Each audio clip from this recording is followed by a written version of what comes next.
शिवसेनेच्या वतीनं सुरगाणा तहसीलदार रामजी राठोड यांना अतिवृष्टीग्रस्त शेतकऱ्यांना न्याय मिळावा यासाठी निवेदन देण्यात आलं। गेल्या काही दिवसात झालेल्या अतिवृष्टीमुळे तालुक्यातील शेतकऱ्यांचं मोठं नुकसान झालं असून सरकारकडून तातडीनं मदत जाहीर करण्याची मागणी यावेळी करण्यात आली।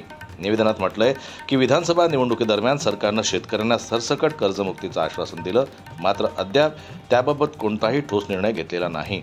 सततच्या नैसर्गिक आपत्ती, अवकाळी पाऊस, उत्पादन खर्चातील वाढ तसेच हमीभावाअभावी शेतकरी आर्थिक संकटात सापडले आहेत।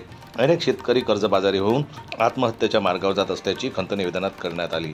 शिवसेनेच्या निवेदनामध्ये शेतकऱ्यांचे सर्व मुद्दे एकत्रित मांडण्यात आलेले असून हे निवेदन मोहनराव नवसू गांगुर्डे, कृष्णा किसन चौधरी, पुंडलिक महादू गांगुर्डे, देवीदास काशीराम वाड व अर्जुन गोविंदराव शिंदे यांच्या स्वाक्षरीसह तहसीलदार यांना सादर करण्यात आलं। जनमत लाईव्ह न्यूज करता बोरगाव प्रतिनिधी लक्ष्मण बागुल यांची रिपोर्ट।